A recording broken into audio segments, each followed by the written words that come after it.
जय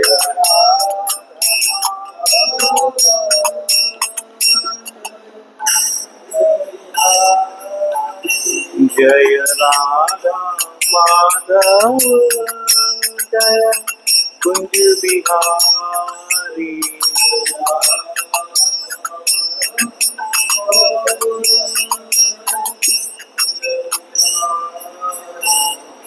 हरे कृष्णा कृष्णा कृष्णा हरे हरे, हरे राम राम राम हरे हरे। हरे कृष्णा हरे राम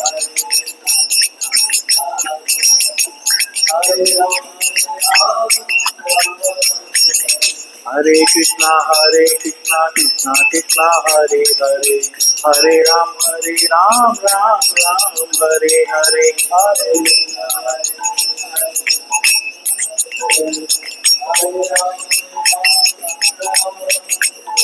हरे हरे कृष्णा कृष्णा कृष्णा हरे हरे, हरे राम राम राम हरे हरे।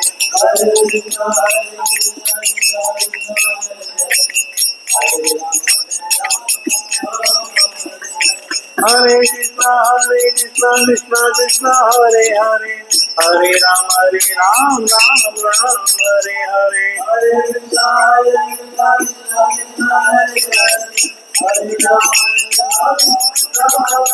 कृष्णा हरे कृष्णा कृष्णा कृष्णा हरे हरे, हरे राम राम हरे हरे। हरे कृष्णा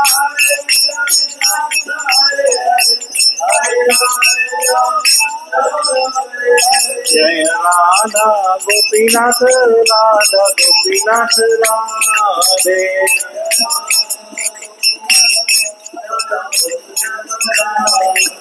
जय जगन्नाथ जगन्नाथ बलदेव जय सुभद्रमा।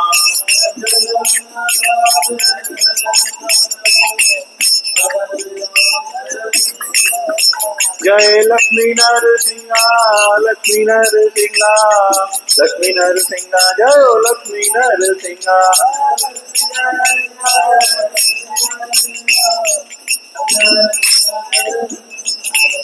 जय भक्त प्रहलाद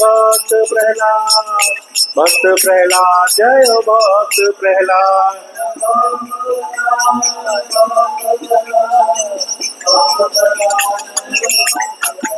जय गौर निताय जय गौर निताय।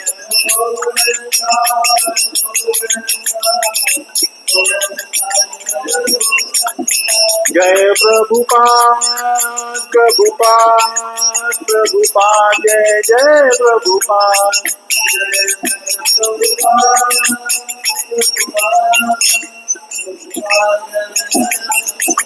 जय गुरुदेव जय जय गुरुदेव।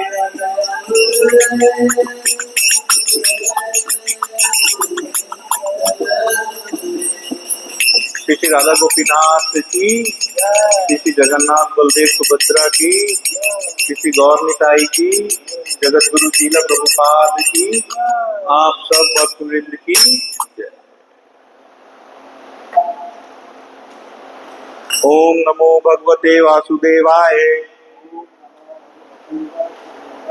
ओम नमो भगवते वासुदेवाय। ओम नमो भगवते वासुदेवाय। नारायणं नमस्कृत्यं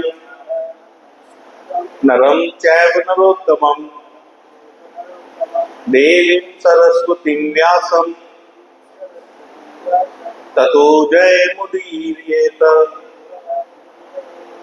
शृणावता स्वकथा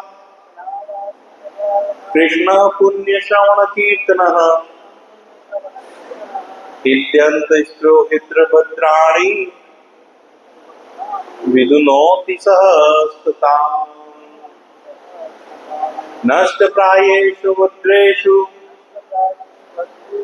नित्यं भागवत सेवया भगवत उत्तम श्लोके भक्तिर्भवति नैष्ठिकी। सृष्टि की। कृष्णाय वासुदेवाय देवकी नंदनाय च नंद गोप कुमाराय गोविंदाय नमो नमः। हरे कृष्णा।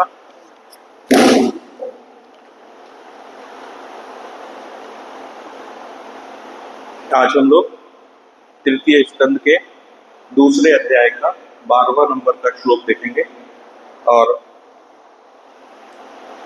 इस अध्याय का नाम है भगवान श्री कृष्ण का स्मरण, उद्धव जी के द्वारा। तो आज का श्लोक बोर्ड पे लिखा हुआ है, आप मेरे पीछे पीछे 3 बार बोल सकते हैं। यन्मर्त्य लीलोपैकं स्वयोग्य माया बलं दर्श्यता गृहीतम् विस्मापन्नं स्वस्य च सौभगर्दे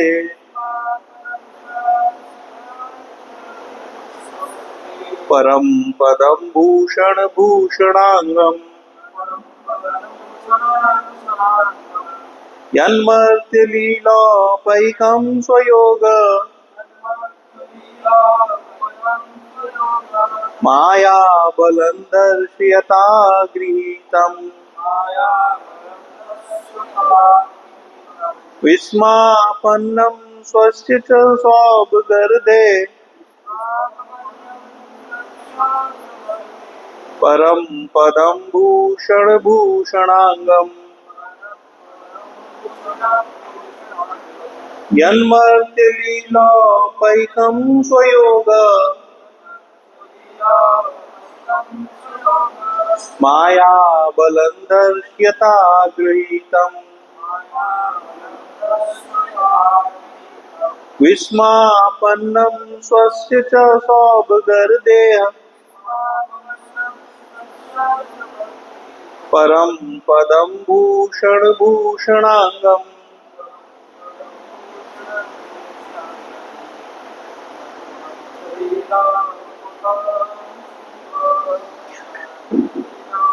पैकं स्वयोग माया बलं दर्शयता गृहीतम् विस्मापन्नं स्वस्य च सौभगर्दे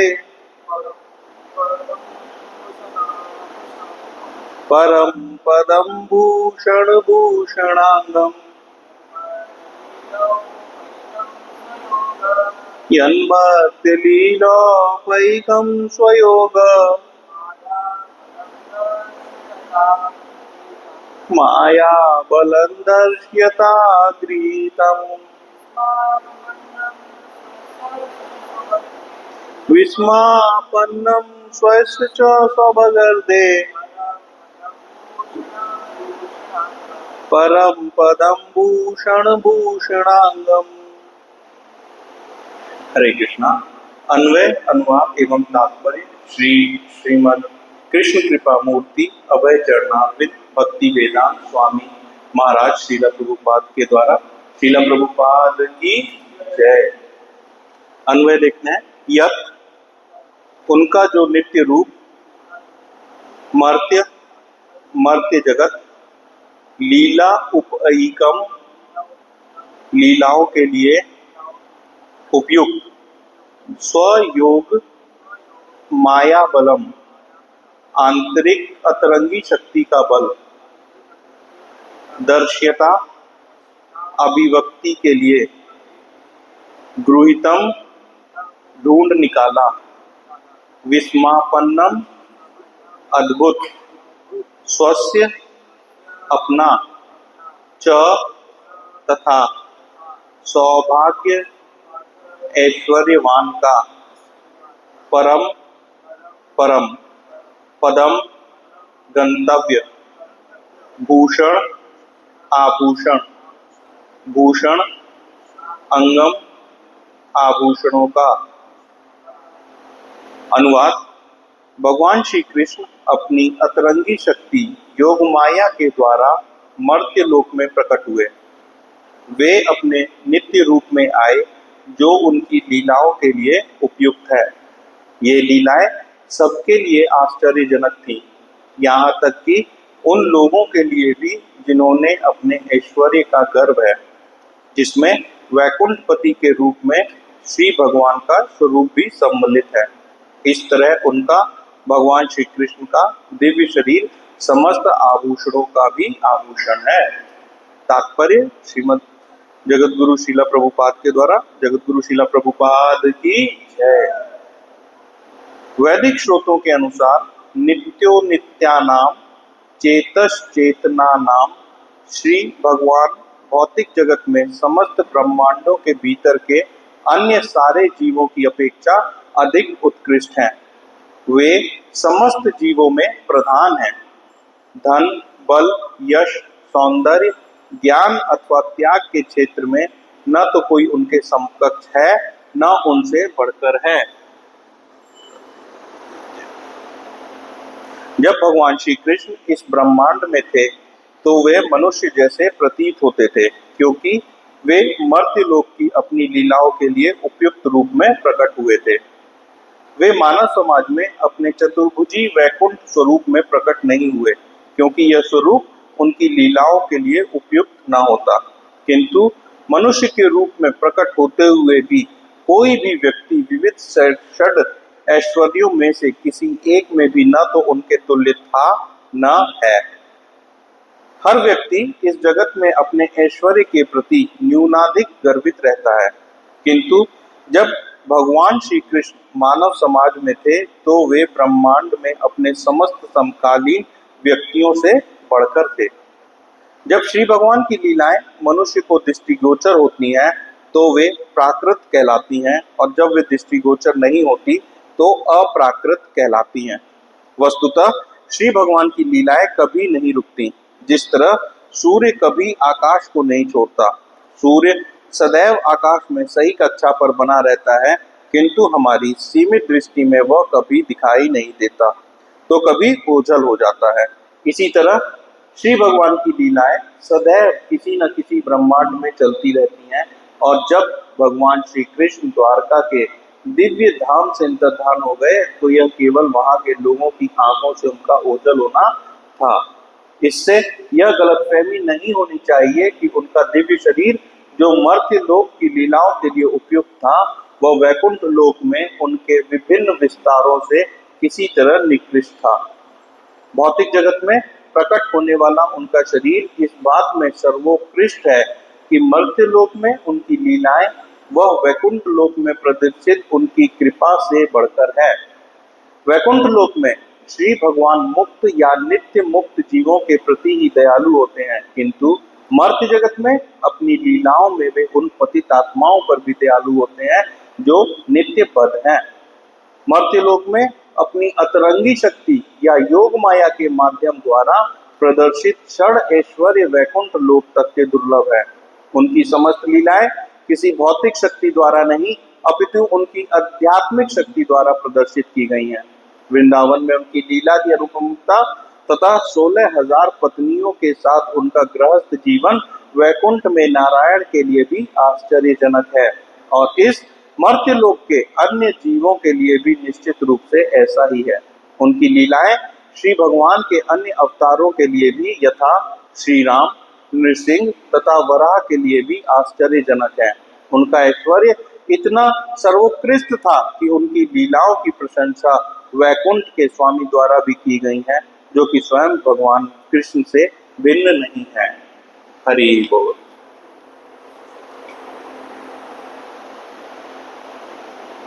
ओम अज्ञानतिमिरान्धस्य ज्ञानाञ्जनशलाकया चक्षुरुन्मिलितं येन तस्मै श्रीगुरुवे नमः। श्रीचैतन्यमनोभीष्टं स्थापितं येन भूतले स्वयं रूप कदा मह्यं ददाति स्वप्नदान्तिकम्। वन्देऽहं श्रीगुरु श्रीयुतपदकमलं श्रीगुरुवैष्णवांश्च श्रीरूपं साग्रजातं सहगण रघुनाथान्वितं तं सजीवम् सावधूतं सावधूतं परिजन संगितं कृष्ण चैतन्य देवं श्री राधा कृष्ण पादां सहगण ललिता श्री विशाखान्वितांश्च हे कृष्ण करुणा सिंधु दीन बंधु जगत्पते गोपेश गोपिकांत राधा कांत नमस्तुते तप्त कंचन गौरांगी राधे वृंदावनेश्वरी कृष्णानुसुते देवी प्रणमामि हरिप्रिये वाञ्छाकल्पतरुभ्यश्च कृपा सिन्धुएव च पतितानां पावनेभ्यो वैष्णवेभ्यो नमो नमः। जय श्री कृष्ण चैतन्य प्रभु नित्यानंद श्री अद्वैत गदाधर श्रीवासादि गौर भक्त वृंद हरे कृष्णा कृष्णा कृष्णा हरे हरे हरे राम राम राम हरे हरे।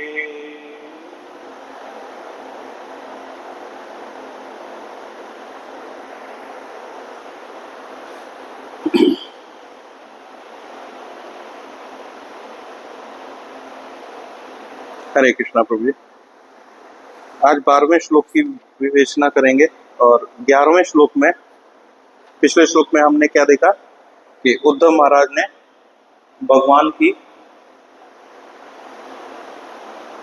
रूप के बारे में विदुर महाराज को बताया है कि उनका स्वरूप कैसा है, उन्होंने अपने सनातन स्वरूप को प्रकट किया है। तो विदुर महाराज को और जिज्ञासा हुई है कि और बताओ और बताओ और बताओ उद्धव महाराज से। तो वो उद्धव महाराज अब आगे के 3 श्लोक में 12, 13 और 14 में भगवान के स्वरूप की डिटेल में व्याख्या करने वाले हैं। तो आज के उसको देखते हैं। आज के उद्धव महाराज क्या कह रहे हैं विदुर महाराज को कि भगवान श्री कृष्ण अपनी अतरंगी शक्ति योग माया के द्वारा मर्त्य लोक में प्रकट हुए। मर्त्य लोक, इस धरती को, इस जगत को मर्त्य लोक बोला गया है। मर्त्य लोक का अर्थात मतलब मृत्यु लोक, अर्थात असत्य लोक, जहाँ पे कुछ भी सत्य नहीं है, यहाँ पे सब कुछ क्षण भर का है और सब कुछ असत्य है। मृत्यु लोक को मर्त्य लोक बोला गया। तो बता रहे हैं कि श्री भगवान अपनी अतरंगी शक्ति योग माया के द्वारा मर्त्य लोक में प्रकट हुए। देखिए, इस मर्त्य लोक में हम और आप भी हैं और भगवान भी प्रकट हुए।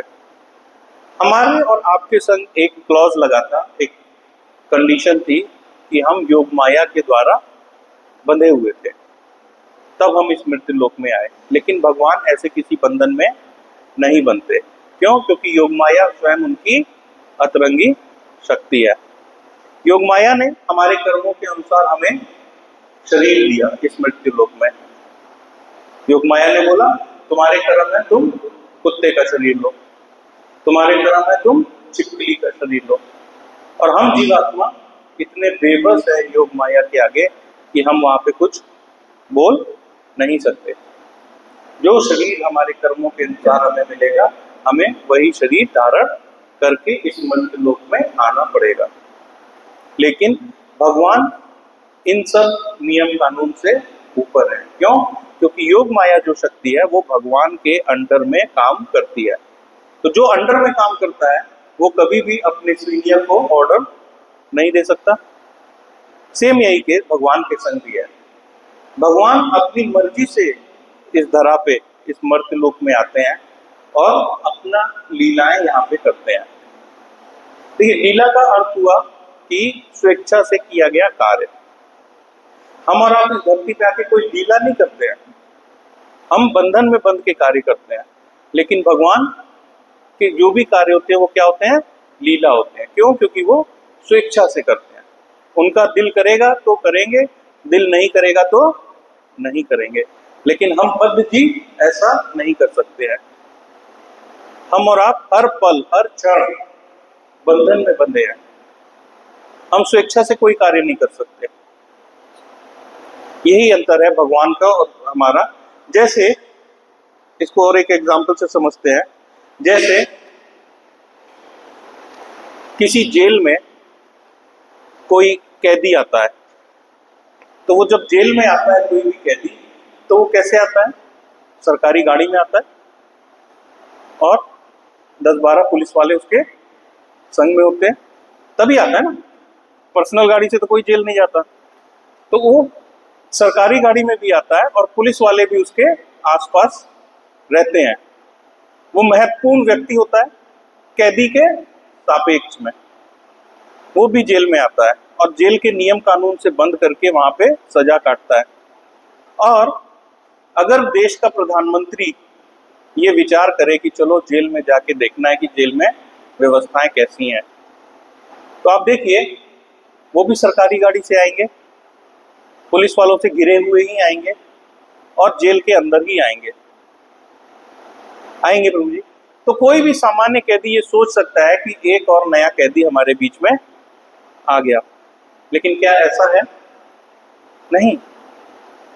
प्रधानमंत्री के ऊपर जेल के नियम कानून लागू नहीं होते। वो अपनी स्वेच्छा से वहां आए हैं और अपनी स्वेच्छा से जितने दिन चाहेंगे वहां पे रहेंगे और उसके बाद वहां से चले जाएंगे। पर एक कैदी के भाव ऐसा हो सकता है क्या? अपने मन से आएगा और मन से चला जाएगा? नहीं। लेकिन हाँ, एक कैदी सोच सकता है कि ये भी एक नया कैदी आ गया। उसी तरीके से मर्त्यलोक में जब भगवान आते हैं, प्रकट होते हैं, तो बद्ध जीव ये समझते हैं कि ये भी एक मनुष्य जैसे है, पर वो मनुष्य नहीं होते, वो भगवान होते हैं। इसी बात को कह रहे हैं कि वो अपने नित्य रूप में आए जो उनकी लीलाओं के लिए उपयुक्त है। अब भगवान का नित्य रूप कैसा है? सच्चिदानंद, सच्चित आनंद उनका नित्य रूप है। तो भगवान अपने नित्य रूप में आए अर्थात सच्चित आनंद रूप में आए और उनकी लीलाओं के लिए ये उपयुक्त है। जो उनकी लीलाओं के लिए उपयुक्त था, जो उनकी लीलाओं के लिए, लीला मतलब जो भगवान कार्य कर रहे हैं वो सब क्या है? लीलाएं हैं। तो जो उनकी लीलाओं के लिए उपयुक्त था वो उसी रूप में इस पृथ्वी पे आए। और उनकी लीलाएं कैसी थी? मनुष्य जैसी थी। मनुष्य की लीलाएं नहीं थी, मनुष्य जैसी थी। माखन चुराना, वैकुंठ में भगवान माखन चुराने का काम नहीं करते। माखन चुराने की लीला भगवान ने मर्त्यलोक में की। तो मर्त्यलोक में, वैकुंठ में माखन चुराने की लीला नहीं है। मर्त्यलोक में आके उन्होंने माखन चुराने की लीला करी। वो क्यों करी? क्योंकि वो उनकी लीलाओं के लिए उपयुक्त था। देखिए, समझिएगा, मनुष्य को मनुष्य की बातें ज्यादा आकर्षित करती हैं, है ना? मनुष्य को भगवान की बातें थोड़ी कम आकर्षित करती हैं, लेकिन मनुष्य को मनुष्य की बातें ज्यादा आकर्षित करती हैं। तो भगवान ने जब यहाँ पे आके लीलाएं करी तो उन्होंने फिर अपना चतुर्भुज रूप ना लेकर के मानव शरीर लिया, द्विज रूप में आके, द्विजभुज रूप में आकर के। और हर एक पात्र को निभाने के लिए, जैसे हम लोग अपने बचपन में एक नाटक हमने किया था, देखा था, किया तो नहीं था लेकिन देखा था, उसमें श्री कृष्ण का ही नाटक था। उसमें एक यंग से लड़के को भीष्म पितामह का रोल मिला था। अब वो लड़का था कोई 18-20 साल का और भीष्म पितामह 100 साल के ऊपर के। तो उस लड़के को भीष्म पितामह का रोल करने के लिए उनके गेटअप में आना पड़ा, अर्थात सफेद दाढ़ी लगानी पड़ी, सफेद मूछ लगानी पड़ी और सफेद बाल, नकली बाल लगाने पड़े। कहने का अर्थ है कि जब उनको उसका किरदार निभाना है तो उस बच्चे को, उस लड़के को उनके रूप में आना पड़ा। इसी तरीके से भगवान को जो उनकी लीलाओं के लिए उपयुक्त है उस रूप में वो आए। ये लीलाएं सबके लिए आश्चर्यजनक थी। ये लीलाएं सबके लिए आश्चर्यजनक थी। हमें किस चीज पे, किसी भी बात पे आश्चर्य कब होता है प्रभु जी? जब वो कार्य हमारी सोच, हमारी क्षमता से परे होता है ना, तभी हमें आश्चर्य होता है। फॉर एग्जाम्पल, कोई अगर आपसे कहे कि ये वाले प्रभु जी अपने हाथ में 10-10 किलो के 2 बैग डाल के और 5 किलोमीटर तक चले जाते हैं, तो आप कहेंगे अरे इसमें क्या बात है, मैं तो 20-20 किलो का पकड़ के चल सकता हूँ। क्यों? क्योंकि 10 किलो आपके सामर्थ्य में है। लेकिन अगर यही बात आपसे कहें कि ये प्रभु जी 100-100 किलो के 2 बैग अपने हाथ में पकड़ के और 10-10 किलोमीटर पैदल चल सकते हैं, तो आपके सामर्थ्य के बाहर हुआ तो आपको आश्चर्य हो जाएगा। अच्छा, ऐसा क्या? वो ऐसा कर सकते हैं। तो कोई भी कार्य जो आपके सामर्थ्य के या आपकी अपेक्षा के परे होता है, उस चीज पे आपको आश्चर्य होता है। और यहीं पे ये कह रहे हैं कि ये लीलाएं सबके लिए आश्चर्यजनक थी, यहां तक कि उन लोगों के लिए भी जिन्हें अपने ऐश्वर्य का गर्व है, जिसमें वैकुंठपति के रूप में श्री भगवान का स्वरूप भी सम्मिलित है। वैकुंठपति श्री भगवान का रूप अर्थात विष्णु जी का। ये विष्णु जी के लिए भी आश्चर्यचकित थी उनकी लीलाएं, उनके लिए भी आश्चर्यचकित थी। क्यों आश्चर्यचकित थी उनके लिए? देखिए, विष्णु जी को अपना, विष्णु भगवान पे 6 तरीके के ऐश्वर्य है, वो परिपूर्ण है अपने 6 तरीके के ऐश्वर्य से। कौन कौन सा ऐश्वर्य है? सौंदर्य का ऐश्वर्य, रूप का ऐश्वर्य, धन का ऐश्वर्य, लक्ष्मी साथ है उनके, तो धन तो संपूर्ण है उनके पास। बल का ऐश्वर्य, संपूर्ण बलशाली है। ज्ञान, संपूर्ण ज्ञानी है। 45 मिनट में युद्ध के बीच में भगवान ने गीता का उपदेश दे दिया, उनसे बड़ा ज्ञानी कौन हो सकता। वैराग्य, भगवान ने मिनट नहीं लगाया गोपियों को और वृंदावन को छोड़ के द्वारका जाने में, उनसे बड़ा वैरागी कौन है। यश, कृष्ण के से ज्यादा बड़ा यश किसके पास है? किसी के पास नहीं। तो ये सारे यश जो हैं माँ विष्णु के पास, ये सारे यश हैं, लेकिन फिर भी वो कृष्ण के लीलाओं को देख के आश्चर्यचकित हो गए। और इसको मैं अभी आगे चल के कथा में आपको और अच्छे से बताऊंगा, आगे प्रभुपाद जी की उसमें लेते हुए कथा सुनाऊंगा, तो आपको और अच्छे से पता चलेगा कि कैसे विष्णु, जो वैकुंठ लोक में विष्णु भगवान बैठे हैं, वो भगवान कृष्ण से मिलने के लिए हर पल ललायित थे। उनके दर्शन करने के लिए, भगवान कृष्ण के दर्शन करने के लिए क्यों तड़प रहे थे, क्यों ललायित थे, ये अभी मैं आपको आगे बताता हूँ। तो अब भगवान विष्णु और कृष्ण हैं तो एक ही, अलग अलग नहीं है तो एक ही, अलग तो है नहीं वो दोनों, लेकिन उन दोनों में रस का अंतर है। अंतर कहाँ पे है? अंतर रस का अंतर है। भगवान विष्णु 3 माधुरी को प्रदर्शित करते हैं और भगवान कृष्ण 4 को करते हैं। तो इन दोनों में जो अंतर है वो है सिर्फ और सिर्फ रस माधुरी का। और बाकी के 3 जो है, एक रस माधुरी हो गया, एक आपका हो गया रस माधुरी, वेणु माधुरी, भक्त माधुरी और लीला माधुरी। ये 4 भगवान के गुण है जो 3 विष्णु जी भी दिखाते हैं, लेकिन चौथा नहीं दिखा पाते हैं, रूप माधुरी। क्योंकि भगवान का रूप कैसा है? भगवान का रूप अद्भुत है। यहाँ पे श्लोक आ रहा है, सौभ गर्दे पदम परम, मतलब जो उनका सुंदर स्वरूप है, का जो ऐश्वर्य है वो परम पदम है। परम मतलब एक्सट्रीम, और उससे भी ऊपर, एक्सट्रीम से भी ऊपर है उनका जो रूप माधुर्य है। और इसी रूप माधुर्य को देख करके श्री विष्णु आश्चर्यचकित हुए और उनके दिल में भगवान से मिलने की इच्छा बनी। आगे 7वें स्कंद में अभी आगे आएगा। भगवान का स्वरूप, श्री कृष्ण भगवान का स्वरूप ऐसा था कि एक बार द्वारिका में स्फटिक के एक खंबे में भगवान ने अपने आप को देखा। और भगवान ने जब अपने आप को उस स्फटिक के खंबे में देखा तो भगवान अपने आप पे इतने ज्यादा मोहित हो गए कि वो उसको आलिंगन करने लगे। अपने स्वरूप को भी देख के भगवान इतने ज्यादा मोहित हो जाते हैं कि वो उसको भी आलिंगन करने लगते हैं। आप सोच के देखें भगवान का स्वरूप कितना सुंदर है, भगवान का स्वरूप कितना सुंदर है। और वो कह रहे हैं इस तरह उनका श्री कृष्ण भगवान का दिव्य शरीर आभूषणों का भी आभूषण है। आभूषण क्या होता है प्रभु जी? आभूषण जो हम पहनते हैं, उनका कार्य क्या होता है? आभूषण हमारी सौंदर्यता को बढ़ा देते हैं। आभूषण, जब हमें ये कमी लगती है, हम तैयार होते हैं, माताएं तैयार होती है, तो उनको अपने रूप में कहीं ना कहीं कुछ कमी लगती है, उसी को बढ़ाने के लिए क्या करते हैं? वो आभूषण धारण करते हैं। तो आभूषणों का कार्य है हमारी और आपकी सुंदरता को बढ़ाना। लेकिन यहाँ पे कह रहे हैं कि भगवान का दिव्य शरीर समस्त आभूषणों का भी आभूषण है।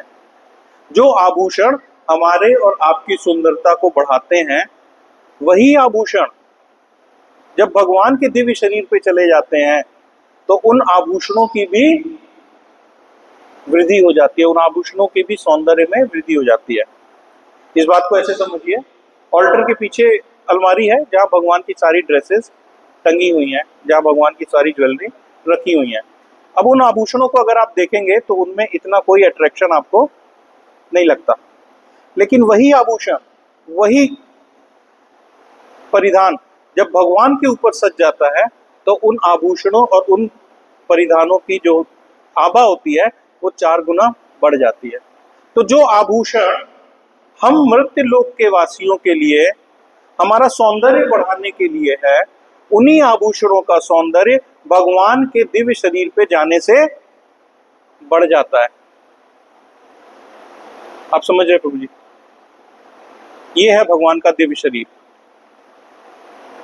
कि जो आभूषण हमारे सौंदर्य को बढ़ाने के लिए है, उन आभूषणों का सौंदर्य बढ़ जाता है सिर्फ भगवान के दिव्य शरीर से स्पर्श होते ही।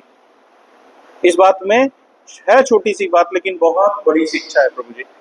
अगर इस शिक्षा को गांठ बांध लिया आज हमने ना, तो ये मानिए भगवत धाम का रास्ता हमारा पक्का है। और वो शिक्षा क्या है मैं आपको बताता हूँ प्रभु जी। हम जीवात्मा 84 लाख योनियों में हम आभूषण कहे जाते हैं। क्यों? क्योंकि हमारी अंदर एक स्वतंत्रता है कर्म करने की। 80 लाख योनियां कौन सी हैं? भोग योनियां। कर्म योनि कौन सी है? सिर्फ मनुष्य योनि। तो मनुष्य योनि जो है वो सबसे उत्कृष्ट योनियों में से उनकी उत्कृष्ट योनि ही है। मनुष्य योनि कब मिलती है? जब आप पूरे 80 लाख योनियों की भोग योनियों को अपना निपटा चुके होते हैं, तब आपको एक बार आखिरी बार मनुष्य योनि मिलती है अपने कर्म करने के लिए। तो मनुष्य योनि आभूषण है सारी योनियों का। और इसी आभूषण को, यानी इसी मनुष्य योनि को, यानी इसी अपने शरीर को, पंच तत्व के शरीर को अगर मैं भगवान के चरण कमल में रख देता हूं, तो जिस तरीके से उस आभूषण की आभा बढ़ गई, मेरे शरीर की भी आभा बढ़ जाएगी। आप समझ पा रहे हैं मेरी बात को? तो कहने का अर्थ क्या है कि इस मनुष्य शरीर का सबसे उत्तम कार्य क्या है? सबसे उत्तम इसका कार्य यही रहेगा कि इसको भगवान की चरणों में समर्पित कर दें। और जिस वक्त हमने इस शरीर को भगवान की चरणों में समर्पित किया, हमारी आभा बढ़ जाएगी और हमारा भगवत धाम जाना पक्का हो जाएगा। भगवान के दिव्य शरीर है, भगवान के सारे कार्य कैसे हैं? दिव्य है। भगवान ने 14 अध्याय 4 श्लोक नंबर 9 में भी क्या बोला है? जन्म कर्म में च मे दिव्यम एवं योति वेत्ति तत्वता तत्यवक्ता देहम पुनर्जन्म नैति मामेति सोर्जुना। अर्थात भगवान के जितने भी हैं, जो व्यक्ति, भगवान कह रहे हैं अर्जुन से, हे अर्जुन, जो व्यक्ति मेरे स्वरूप तथा कर्मों की दिव्य प्रकृति को जानता है, वह शरीर त्यागने के बाद इस भौतिक संसार में पुनः जन्म नहीं लेता और मेरे सनातन धर्म को प्राप्त करता है। मैं आपको बोलता हूं, श्रीमद् भागवतम का अगर एक श्लोक भी, प्रभु जी, एक श्लोक भी हमारे अंदर उतर गया ना, तो हमारा वापस इस मर्त्य लोक में आना कैंसिल। हमारा सीधा प्रमोशन है वैकुंठ लोक, गोलोक। केवल एक श्लोक भी, प्रभुपाद कहते हैं, एक श्लोक, एक लाइन या एक शब्द भी अगर आपके अंदर चला गया, तो आप ये मानिए कि आपका गोलोक का टिकट कंफर्म है। और हम और आप जिस श्लोक को पढ़ रहे हैं, भगवान क्या कह रहे हैं कि हे अर्जुन, जो व्यक्ति मेरे दिव्य कर्मों को, मेरे दिव्य स्वरूप को, मेरे दिव्य प्रकृति को जानता है, वो इस भौतिक संसार में दोबारा नहीं आएगा। और इसी श्लोक में आप देखें भगवान की कितनी दिव्यता की बात करी जा रही है। भगवान की मर्त्य लीला पैकम स्वयोग्या, मर्त्य जगत में लीलाएं, भगवान की लीलाएं दिव्य थी। इस मर्त्य जगत में लीलाएं दिव्य हैं भगवान की। फिर क्या कह रहे हैं? माया स्वयोग माया बलम, ये भी उनकी दिव्यता है कि भगवान योग माया के वश में नहीं होकर के, बल्कि योग माया को अपने वश में रखते हैं। ये भी एक भगवान की दिव्यता है। फिर भगवान की दिव्यता क्या बता रहे हैं? विस्मापन्नम स्वस्य, स्व यानी स्वयं, यानी विष्णु जी विस्मित हो जाते हैं उनकी लीलाएं देख करके। ये भी भगवान की दिव्यता है कि विष्णु जी विष्णु भगवान अगर किसी चीज के लिए आश्चर्यचकित हो रहे हैं तो आप सोचिए वो कार्य कैसा दिव्य होगा। फिर क्या कह रहे हैं, भूषण भूषणांगम, मतलब जो आभूषण हम इंसानों की आभा बढ़ाती है वही आभूषणों की आभा बढ़ जाती है भगवान के दिव्य शरीर पे जाके। तो ये सब क्या है, भगवान की दिव्यता। और अगर 9.4 को हम पढ़ते हैं और उसको समझते हैं तो भगवान कहते हैं मेरी दिव्य प्रकृति को जानता है तो इस श्लोक में नहीं आएगा। तो ये रहा वो श्लोक जिसमें भगवान की दिव्यता के बारे में पूर्ण रूप से बताया गया है। अगर इसी श्लोक को हमने अपने जीवन में उतार लिया तो ये यकीन मानिए भगवत धाम हमारा पक्का है। प्रभुपाद जी आगे क्या लिखते हैं, वैदिक स्रोतों के अनुसार नित्यो नित्यानाम चेतन चेतसा नाम, कठोपनिषद से लिया गया है ये। इसका अर्थ है कि श्री भगवान भौतिक जगत के समस्त ब्रह्मांडों के भीतर के अन्य सारे जीवों की अपेक्षा अधिक उत्कृष्ट हैं। भगवान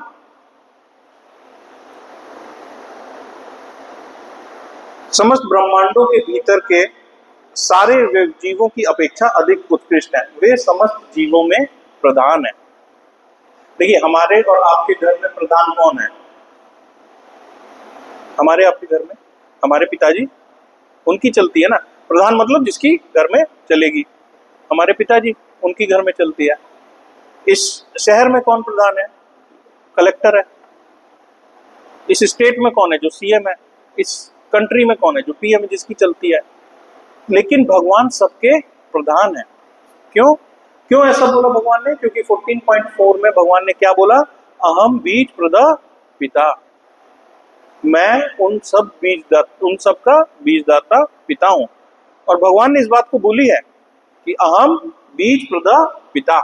इसीलिए प्रभुपाद यहाँ पे लिख रहे हैं कि भगवान समस्त जीवों में प्रधान है। प्रधान अर्थात सबके पिता है, परम पिता है। धन बल यश सौंदर्य ज्ञान तथा त्याग के क्षेत्र में न तो कोई उनके समकक्ष है और न उनसे बढ़कर है। जब भगवान श्री कृष्ण इस ब्रह्मांड में थे तो वे मनुष्य जैसे प्रतीत होते थे, क्योंकि वे मर्त्य लोक में अपनी लीलाओं के लिए उपयुक्त रूप में प्रकट हुए थे।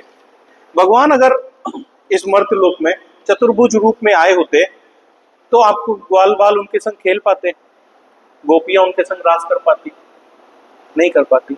भगवान को ये सब लीलाएं यहाँ पे दिखानी थी, प्रदर्शित करनी थी, इसलिए भगवान यहाँ पे आए। जो इस मृत्यु लोक के हिसाब से उनका शरीर होना चाहिए था, द्विज रूप आत्मा, मनुष्य जैसी आकृति में। मनुष्य नहीं थे, मनुष्य जैसी आकृति में थे। वे मानव समाज में अपनी चतुर्भुजी वैकुंठ स्वरूप में प्रकट नहीं हुए, क्योंकि यह स्वरूप उनकी लीलाओं के लिए उपयुक्त न था, है ना। किंतु मनुष्य के रूप में प्रकट होते हुए भी कोई भी व्यक्ति विविध षड ऐश्वर्यों में से किसी एक में भी न तो उनके तुल्य था न है, न उनके तुल्य कोई था न है। न रूप में था, न बल में था, न यश में था, न वैराग्य में था, न धन में था। किसी भी उसमें कोई उनके बराबर न था और न है। हर व्यक्ति इस जगत में अपने ऐश्वर्य के प्रति न्यूनादि गर्वित रहता है, किंतु भगवान कृष्ण मानव समाज में थे तो वे ब्रह्मांड में अपने समस्त समकालीन व्यक्तियों से बढ़के थे।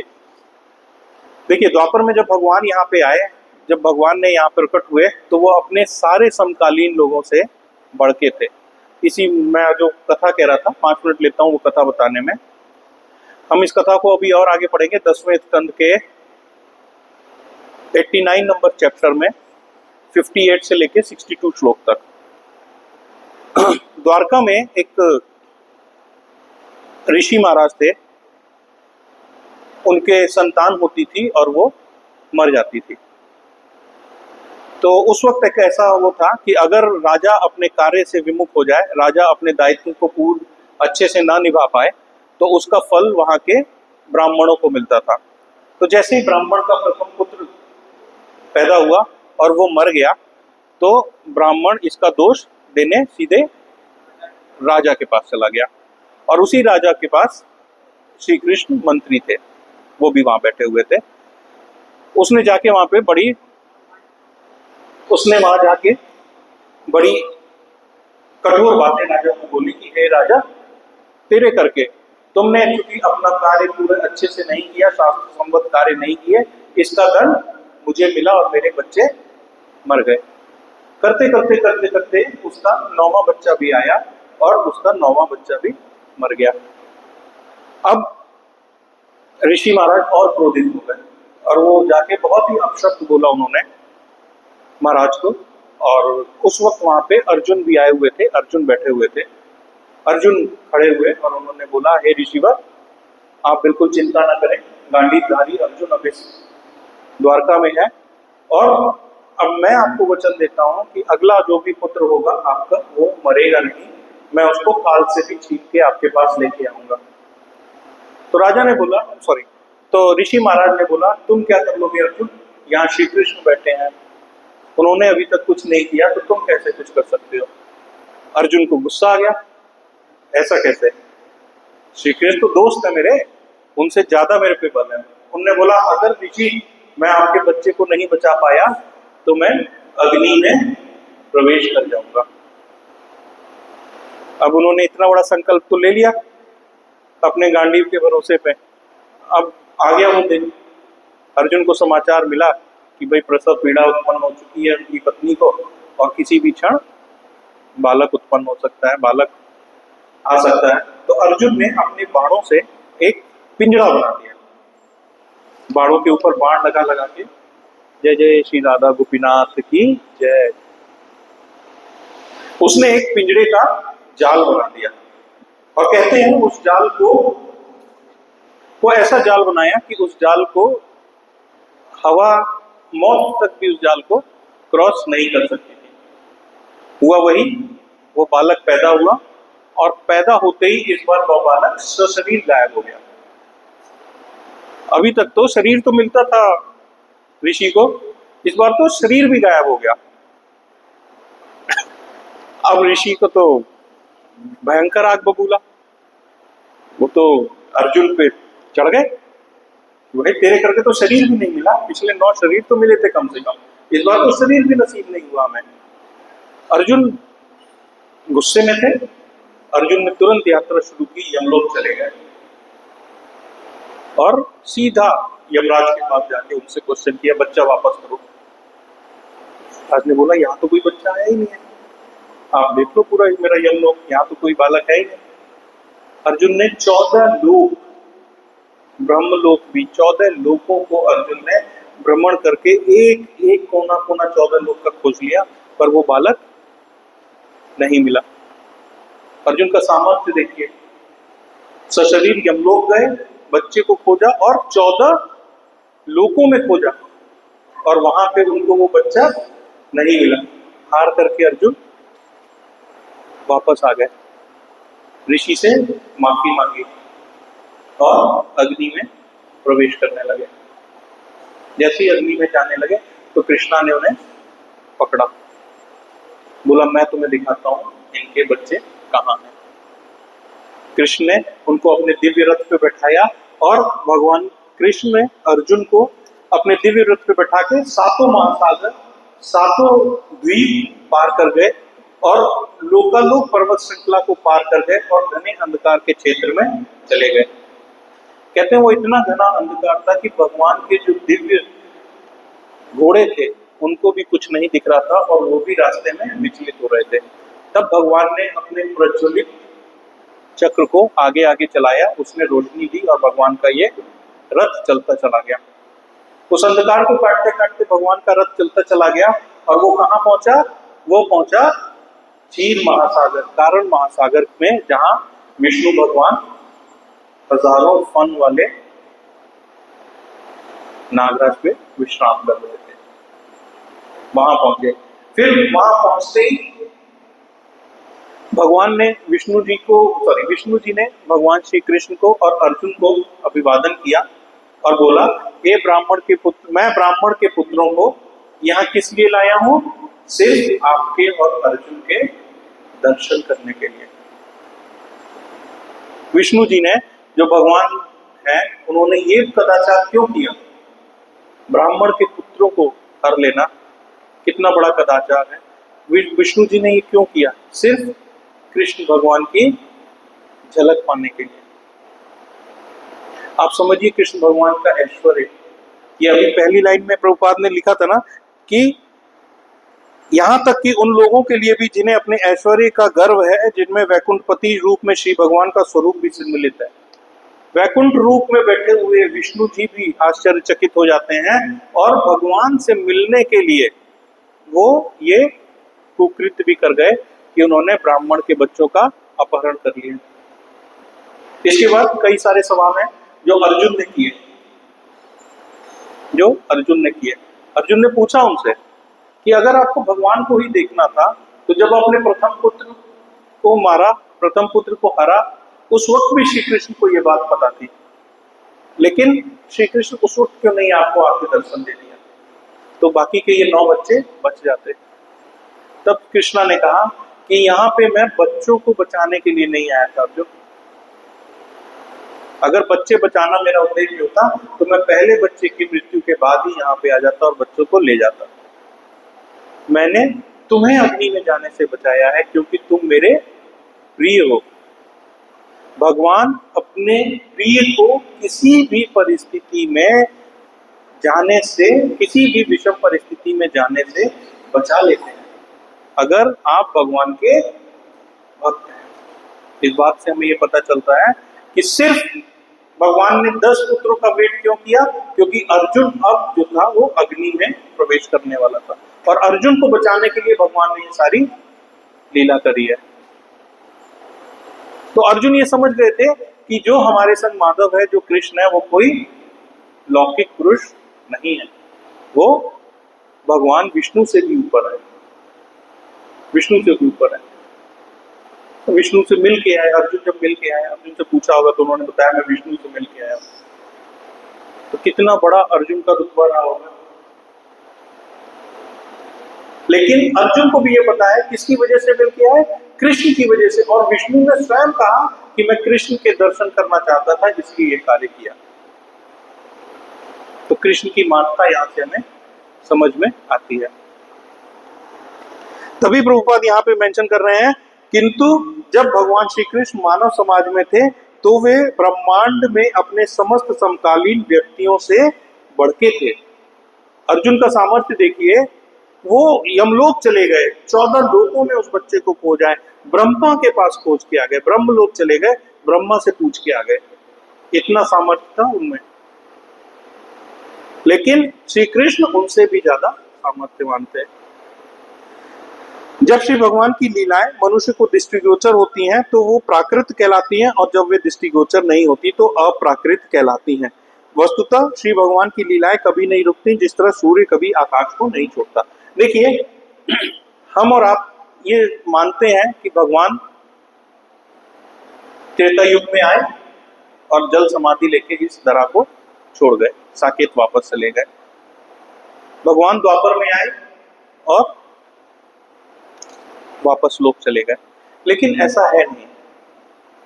ये भगवान की लीलाएं हैं। भगवान कहीं नहीं जाते, लीलाएं बस हमारे सामने नहीं कर रहे इसलिए अप्रकट है, और जब सामने कर रहे हैं तो वो प्रकट है। जिस तरीके से सूर्य है, सूर्य कभी अस्त नहीं होता, ये पता है ना हमें, आपको सबको, हम ये तो अच्छे से जानते हैं, सूर्य अस्त नहीं होता।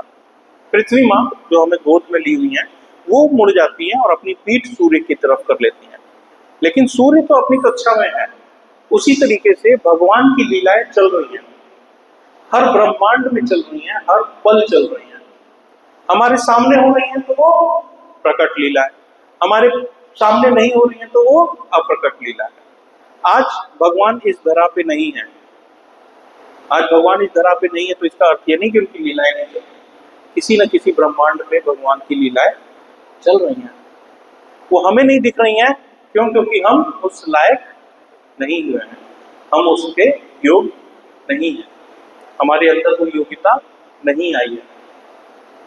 इसीलिए हमारे गुरुजन हमें क्या कहते हैं, नाम जप करो, 4 नियम को फॉलो करो। वो किस लिए कहते हैं? क्योंकि हम उस योग्य बने कि हम भगवान की लीला को देख सके। बड़े बड़े आचार्य हैं, बड़े बड़े गुरुजन हैं, जो जिस ब्रह्मांड पे भगवान की लीला होती है आंख बंद करके उसको देख लेते हैं, चाहे इस धरा पे भगवान हो ना हो, जिस मर्जी ब्रह्मांड में भगवान की लीला चल रही है वो आंख बंद करते हैं और भगवान की लीलाओं के दर्शन कर लेते हैं। सनातन रूप गोस्वामी महाराज, कितने सारे आचार्य हुए हैं हमारे वैष्णव परंपरा में जो भगवान की लीला को साक्षात देख लेते हैं, भगवान की लीला में सम्मिलित होते हैं। क्यों? क्योंकि उनके अंदर योग्यता है। हमारे लिए अप्रकट है, क्यों? क्योंकि हम अयोग्य हैं। प्रभुपाद जी आगे कह रहे हैं कि किंतु हमारी सृष्टि हमारी सीमित दृष्टि से वह कभी नहीं दिखता तो कभी ओझल हो जाता है। सूर्य के बारे में कह रहे हैं। इसी तरह श्री भगवान की लीलाएं सदैव किसी न किसी ब्रह्मांड में चलती रहती हैं, और जब भगवान श्री कृष्ण द्वारका के दिव्य धाम से अंतर्गत हो गए तो यह केवल वहां के लोगों की आंखों से उनका ओझल होना था। केवल उनकी आंखों से ओझल हुए, भगवान कहीं नहीं गए। इससे यह गलतफहमी नहीं होनी चाहिए कि उनका दिव्य शरीर जो मर्त्य लोक की लीलाओं के लिए उपयुक्त था वह वैकुंठ में उनके विभिन्न विस्तारों को किसी तरह निकृष्ट था। भौतिक जगत में प्रकट होने वाला उनका शरीर इस बात में सर्वोत्कृष्ट है कि मृत्यु लोक में उनकी लीलाएं वह वैकुंठ लोक में प्रदर्शित उनकी कृपा से बढ़कर हैं। जो मृत्यु लोक में आकर के भगवान ने लीलाएं की है ना, वो वैकुंठ से भी उत्कृष्ट है। यहाँ पे जो भगवान ने लीलाएं की हैं, देखिए वैकुंठ लोक में भगवान राजा की तरह बैठे हैं, भगवान राज कर रहे हैं, वहां पे भगवान बैठे हैं। वहां पे भगवान ये माखन चोरी की लीला नहीं कर रहे हैं, वहां पे भगवान कोई भी ऐसी लीला नहीं कर रहे हैं जिससे आपको वात्सल्य प्रकट हो रहा है। वहां पे माधुर्य लीला है, वहां पे दास लीला है, वहां पे सखा लीला है। लेकिन मृत्यु लोक में आकर के भगवान यहाँ पे ऐसी लीलाएं कर रहे हैं जो वैकुंठ में भी पॉसिबल नहीं है। देखिए हम आपने सुना हुआ है लक्ष्मी जी का वृंदावन के तट पे मंदिर है। लक्ष्मी जी को वृंदावन में प्रवेश राधा रानी ने वर्जित किया था। लक्ष्मी जी की बड़ी इच्छा थी रास में भाग लेने की, लेकिन राधा रानी को उनको परमिशन नहीं मिली। तो आज भी लक्ष्मी देवी वहां बैठ करके तपस्या करती हैं। वो रास में आने के लिए क्यों इतना उत्तेजित या इतनी ज्यादा उनके अंदर लालसा थी रास में आने की? क्योंकि भगवान जो वैकुंठ में बैठे हैं वहां पे लक्ष्मी जी उनके वक्ष स्थल में निवास करती हैं। लेकिन इस मृत्यु लोक में जब भगवान रासलीला कर रहे हैं तो उन्होंने गोपियों को गले में हाथ डाल करके नृत्य कर रहे हैं, आलिंगन किया हुआ है, जो वैकुंठ में माता लक्ष्मी को नहीं मिलता है। उस आलिंगन स्पर्श की चाहत में माता लक्ष्मी वृंदावन तक आई, भगवान से रास करने की परमिशन मांगी, लेकिन वो राधा रानी ने नहीं दिया। इस करके वो आज भी वृंदावन यमुना के तट पर उनका मंदिर है और वो वहां पे तपस्या करती है। तो आप देखिए माँ लक्ष्मी जो वैकुंठपति के वक्ष स्थल में निवास करती हैं, उनको भी यहाँ की लीला देख करके इतनी लालसा उठी कि वो स्वयं यहाँ पे आकर के और उनकी लीलाओं में भाग लेने के लिए इस धरा पे आ गई। तो कहने का अर्थ है जो यहाँ पे लीलाएं होती हैं वो वैकुंठ से भी उत्कृष्ट होती हैं।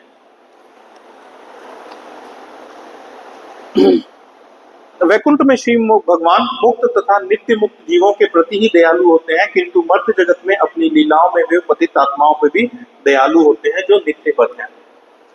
वैकुंठ में तो वही जाएगा जो मुक्त है, नित्य मुक्त है। लेकिन यहाँ पे जब आते हैं भगवान तो बद्ध लोगों को भी उनका भी उद्धार कर देते हैं। शिशुपाल का कार्य क्या था? भगवान की बदनामी। उसने जहां जाना है भगवान की बदनामी करनी है ना। भगवान चोर है, भगवान रणचोर है, भगवान ये है, भगवान ये है, भगवान गोपियों के संग ऐसा है। उसका काम ही यही था। उसकी 100 गलती तक भगवान ने देखा, 100 गलती होते ही उसको सुदर्शन से उसका वध कर दिया। लेकिन सुदर्शन से चूंकि उसका वध हुआ था तो उसको कहां की प्राप्ति हुई? गोलोक धाम की, सीधा गोलोक धाम की।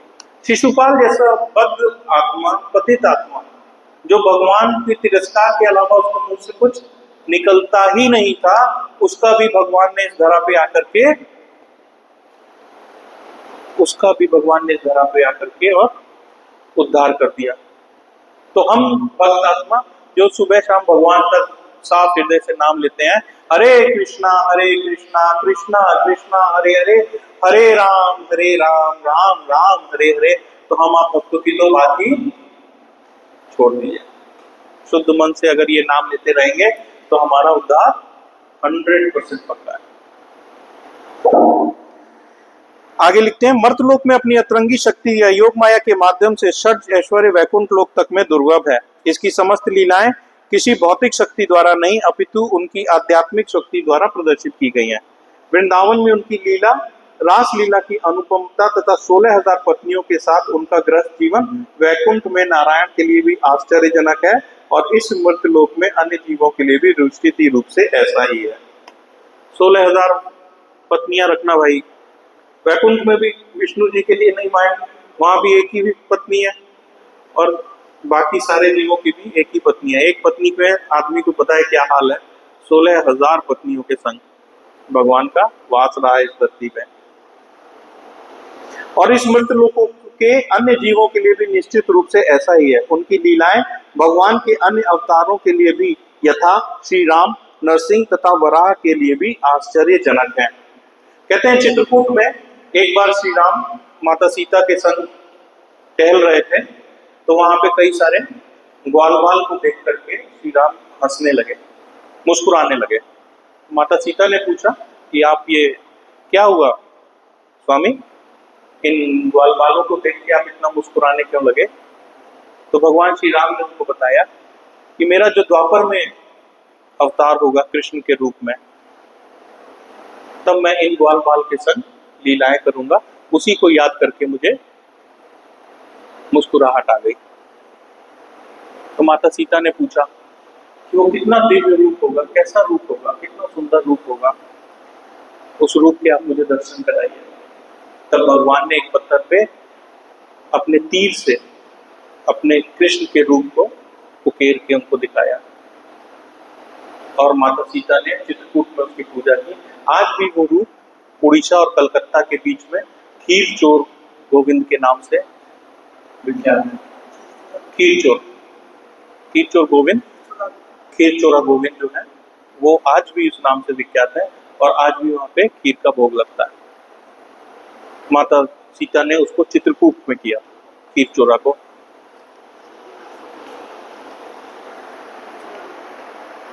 उनकी लीलाएं श्री भगवान के अन्य अवतारों के लिए भी यथा नरसिंह के लिए, देखिए नरसिंह भगवान को भी अचरज हुआ, क्यों? हिरण्यकश्यप को मारने के लिए उनको कितना बड़ा रूप लेना पड़ा। शास्त्र बताते हैं हिरण्यकश्यप उनके सामने एक बौना सा बच्चा सा था, लेकिन श्री कृष्ण 6 दिन के, पूतना कितनी लंबी, 12 किलोमीटर लंबी, लेकिन भगवान को उसका वध करने के लिए अपने रूप का विस्तार नहीं करना पड़ा। 6 दिन के बालक के रूप में उन्होंने स्तन से उसके प्राण चूस लिए बिना किसी हथियार के।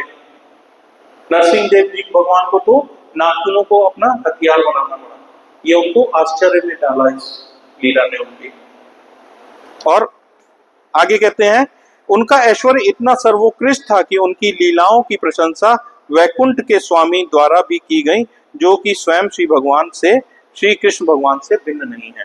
उनकी लीलाएं, उनका रूप, उनको देखने के लिए मैंने आपको कथा बताई भगवान ने क्या कार्य किया, सिर्फ किस लिए? भगवान के दर्शन करने के लिए। हरे कृष्णा। आज यही विश्राम देते हैं। आप भक्तों को कोई सवाल, कोई? जी प्रभु जी।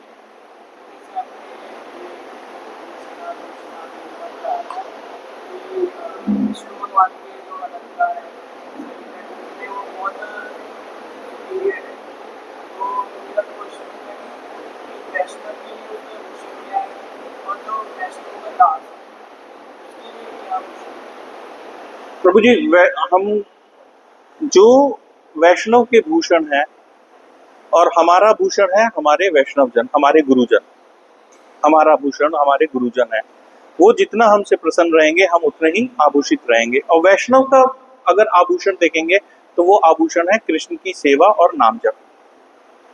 हमें सोने चांदी के आभूषणों की वैष्णव को रिक्वायरमेंट नहीं होती। हमारे आभूषण क्या है? हमारा आभूषण है तिलक, हमारा आभूषण है कंठी हमारा आभूषण है, कुर्ता, धोती और झोली माला। ये जो झोली माला है ना, ये हमारा सबसे बड़ा आभूषण है।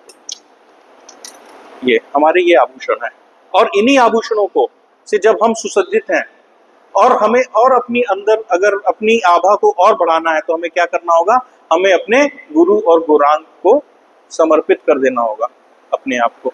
जिस वक्त हम अपने आप को गुरु और गौरांग को समर्पित कर देते हैं, पूर्ण रूप से समर्पित कर देते हैं, उस वक्त हमारे जो है सौंदर्य और बढ़ जाता है। बोलिए प्रभु जी। अब प्रभु जी हो गया आपका, मैं दे पाया जवाब। हरे कृष्णा।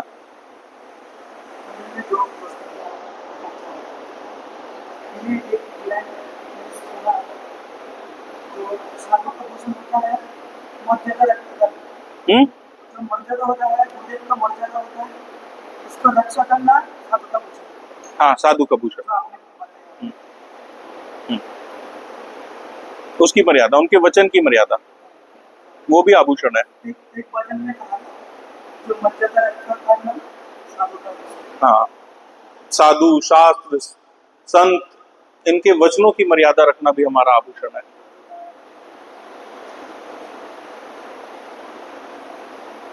हरि बोल, हरि बोल, हरि बोल।